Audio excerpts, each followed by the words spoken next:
Une question.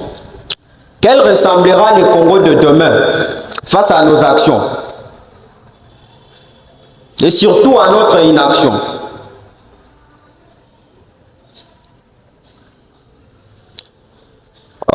Aujourd'hui, nous avons toujours cette habitude de dire l'avenir du Congo repose sur sa jeunesse.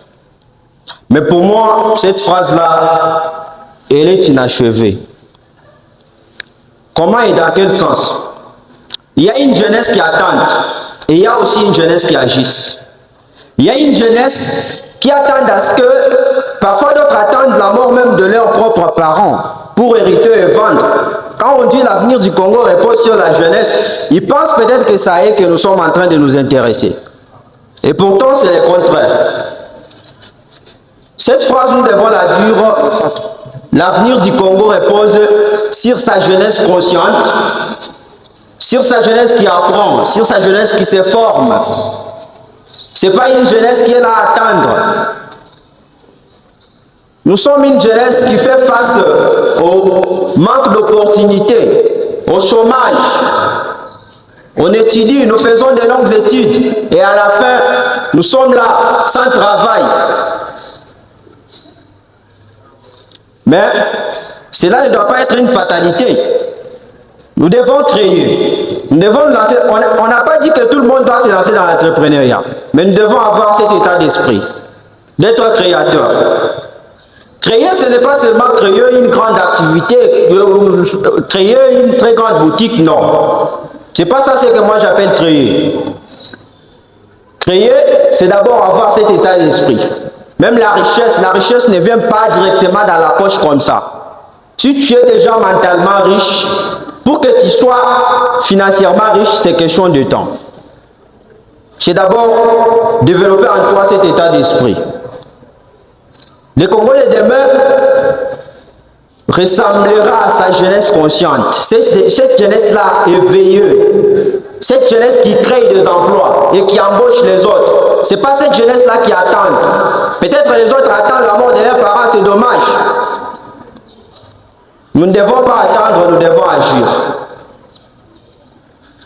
La question c'est plutôt de dire, la question n'est pas de dire qu'est-ce que le Congo a fait pour moi. Mais nous devons dire qu'est-ce que moi je peux faire pour contribuer à la construction du Congo. Qu'est-ce que toi là tu peux faire pour aussi contribuer, pour faire de sorte que le Congo puisse avancer, pour faire de sorte que le Congo puisse progresser, pour bannir certains antivaleurs.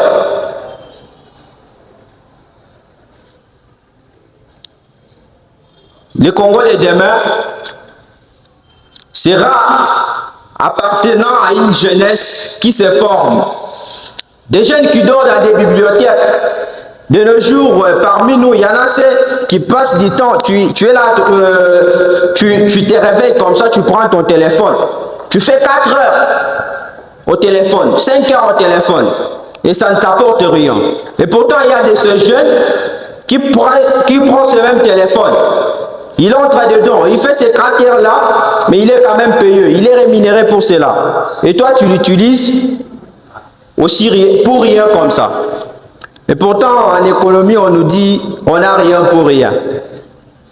Moi, j'appelle ça un passe-temps.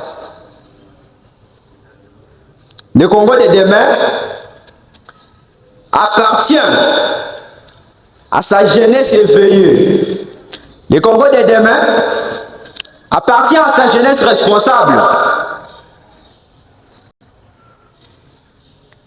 Nous devons nous dire qu'est-ce que nous pouvons faire pour participer à la construction du Congo et non attendre pour que le Congo puisse construire pour nous.